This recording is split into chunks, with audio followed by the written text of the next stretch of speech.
열왕기하 15장 말씀으로 은혜를 나누겠습니다. 지금 우리가 북쪽 이스라엘의 역사, 그 왕들의 역사를 보고 있습니다. 참으로 평화롭고 우리 모든 사람들이 바라는 그 참 이상적인 그런 나라 또는 무슨 일의 삶을 볼 수 있어야 할 것인데 전혀 그렇지 못합니다. 우리가 성경에서 그 이스라엘의 왕들 또 유다 왕들 그들에 대해서 성경에서는 그들이 악하였다. 여로보암의 길을 행하였다. 이렇게 하니까 어떤 선입견을 갖습니까? 참 이 사람들은 근본이 악하고 뭘 악행을 저지르려고 작정을 한 사람들 같이 그렇게 보일 수 있습니다. 내가 왕이 되는 이유는 오로지 권세가 탐이 나고 내가 왕이 되면 뭐 피를 보고야 말리라. 내가 이 나라를 악의 구렁텅이로 빠져들게 하고야 말리라. 그렇게 볼 수 있지만 사실은 그렇지 않습니다.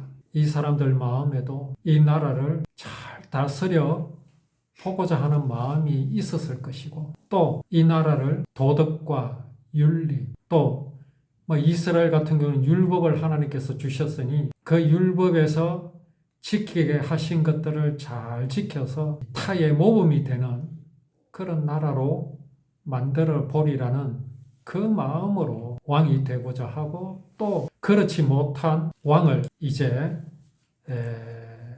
죽이고 왕의 자리에 오르려 하였고 또 그렇게 왕의 자리에 올랐습니다. 그런데 어떻습니까? 나라가 평화로워졌고 백성의 삶이 나아졌습니까? 그렇지 못한 것을 우리는 지금 계속 보고 있습니다. 이게 왜 이럴까요? 왜 사람의 생각대로 마음먹은 대로 되지 않고 침략을 당하고 침략을 하고 죽임을 당하고 죽이는 역사가 이렇게 되풀이 되겠습니까? 물론 여기에는 오로지 권력, 권세가 탐이 나서 왕의 자리에 오르려고 한 사람도 당연히 있을 겁니다. 목적이 오로지 권세. 그러나 그렇지 않은 왕들이 있었을 것임에도 왜 이렇게 이 나라의 삶이 이 나라가 이렇게 어렵고 하나님 보시기에 또는 우리가 보기에도 사람이 보기에도 이렇게 평화가 없고 불안하고 두려운 그런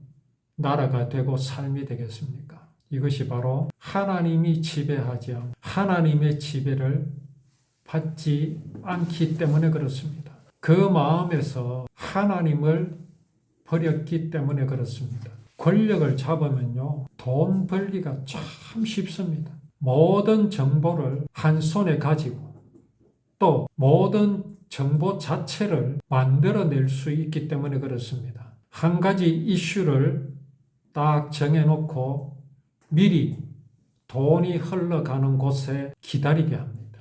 또 기다립니다. 그리고는 이슈를 만들어버립니다. 그러면요, 돈이요, 그냥 저절로 굴러들어옵니다. 권력이 얼마나 매력이 있습니까? 돈, 명예, 모든 걸 다 가질 수 있습니다. 그런 게 눈에 보이거든요. 아무리 선한 마음으로 출발했다가도 그런 게 보이면 참을 수 있겠습니까? 참지 못합니다. 왜 그렇습니까? 사람 마음 때문에 그렇습니다. 저 지난주에도 말씀을 나눴지만 사람의 마음에 욕심이 있는 게 아닙니다. 사람의 마음이 텅 비었기 때문에 그렇습니다. 욕심이 꽉 차 있는 것이 아니라요. 텅 비었기 때문에 그건 동전의 양면입니다. 텅 비었으니 욕심이 날 수밖에 없는 거죠. 그게 인간의 마음입니다. 그러니 나라가 평화로울 수 없습니다. 왜 사람의 마음이 텅 비었습니까? 생명을 주신 하나님, 생명이신 하나님을 상실하였으니 더 이상 텅 빌 것이 어디 있습니까?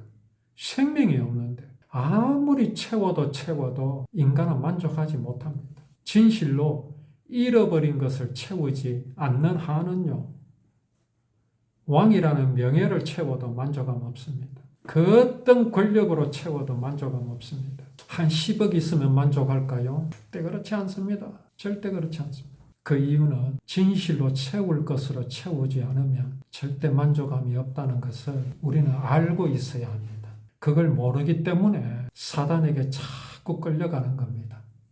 내 요것만 줄게. 내 요것도 줄게.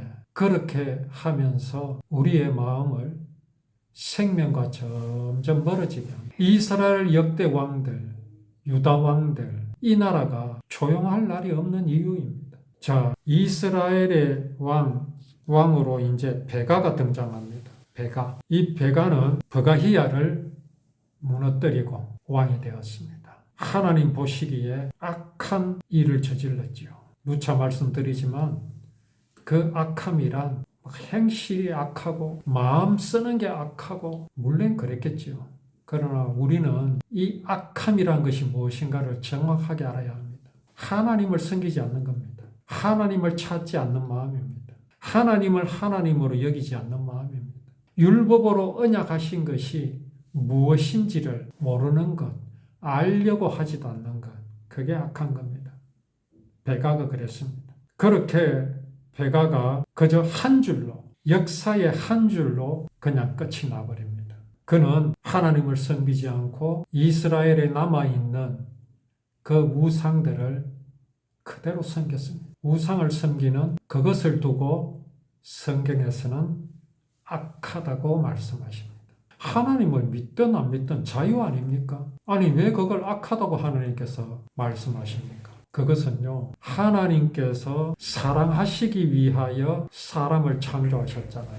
그러면은 이 베가라는 왕 또한 하나님께서 사랑하시기 위하여 친히 창조하셨으므로 이 땅에 있게 된 하나님의 사랑입니다. 얼마나 귀한 존재입니까? 하나님께서 말씀으로만 창조하신 게 아닙니다. 세상의 모든 만물들은 말씀으로 창조하셨지만 사람은요, 친히 손으로 빚으셨다고 성경에 기록하십니다. 그리고 그 안에 친히 생명을 주셨습니다. 하나님 앞에서 하나님을 가장 마음 아프게 한 게 뭡니까? 무엇이 하나님의 마음을 가장 아프게 한 사람의 죄악이겠습니까? 도둑질한 것, 간음한 것, 미워하고 시기하고 질투하는 것? 아닙니다. 사람이 그 마음에서 하나님을 버린 겁니다.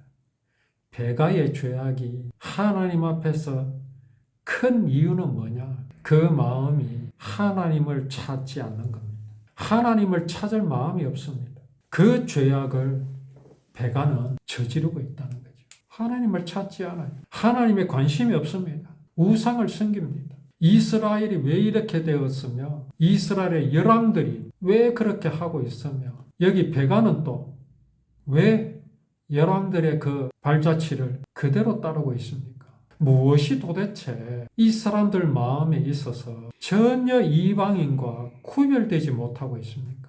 이 사람들은 아브라함의 후손이지 않습니까? 지금까지 이스라엘이 이렇게 흘러온 역사를 베가라는 왕은 모릅니까? 알고 있습니다. 아브라함을 모르겠습니까? 이삭과 야곱을 모르겠습니까? 요셉을 모르겠습니까? 알고 있지요. 애굽에 400년 동안 종살이를 하다가 유월절 그 애굽에서 하나님께서 그들을 건져내신 것, 불러내신 것을 모르겠습니까? 율법을 보관하는 언약궤 안에는 뭐가 들어있습니까? 아론의 쌍난 지팡이와 만나 항아리가 들어있습니다. 하나님께서 무엇을 기억하게 하시려고 거기에 그 지팡이와 만나를 두셨습니까? 그것이 지금 이스라엘이 이 가나안에 있게 된 증거물이거든요. 이스라엘 백성들을 애굽에서 구원하신 하나님께서 이스라엘 백성들을 40년이나 광야를 떠돌게 하셨습니다. 그들이 농사 지었습니까? 길쌈을 했습니까? 신발을 만드는 장인이 있었습니까? 없었습니다. 농사 짓지 않는데도 그들은 굶지 않았습니다. 신발 만드는 사람이 없었는데도 그들의 신발은 떨어지지 않았습니다. 무엇으로 살았습니까? 하나님의 입으로 나오는 말씀으로 살았습니다. 그 말씀이 무엇입니까? 아브라함에게 언약하신 말씀입니다. 네 후손을 이방의 객이 되어 살게 하였다가 400년 만에 거기에서 나오게 하시고 아브라함에게 언약하신 이 가나안 땅으로 돌아오게 하신 그 하나님의 말씀, 그 언약으로 살았습니다. 그 역사가 지금까지 이어오는 것을 베가가 모른다고요? 압니다. 모르지 않습니다. 그런데 왜 이렇게 이스라엘을 구원하신 하나님을 섬기지 않고 지금 이스라엘이 이 가나안 땅에서 나라를 세우고 민족을 이루고 이렇게 한데 아무런 도움도 주지 않은 그 이방인과 이방인의 신들을 어떻게 이렇게 섬길 수 있습니까? 역사를 몰라서 그렇다면 이해라도 할 수 있지요. 역사를 알지 않습니까? 도대체 이유가 무엇입니까? 이것이 베가의 죄악이며 이스라엘의 죄악이며 오늘을 살아가는 우리의 죄악입니다. 단지 우상을 숭배했다? 그게 아닙니다. 우상을 숭배한 그 이유, 그 마음, 그것이 이스라엘의 죄악이며 지금 내 속에 있는 죄악인 것을 우리는 분명히 알아야 합니다. 그게 바로 뭡니까? 사람의 신념입니다. 신념. 사람이 하나님과 같이 될 수 있다라는 그 신념과 사람이 만든 우상, 그것과 맞아떨어진 겁니다. 베가의 마음에 맞아떨어진 겁니다. 진실로 우리는 내 속에 있는 잘못, 내 마음에 자리잡고 있는 그 죄악을 분명히 알아서 정말 하나님 앞에서 늘 겸손하고 또한 사람을 향해서도 내가 저 사람을 비판할 자격이 없음을 알고 온전히 하나님 앞에서 하나님의 사랑이 없으면 내게 구원이 없다는 사실을 알고 구원을 주신 하나님의 사랑을 늘 기억하는 우리의 믿음이 되기를 원합니다.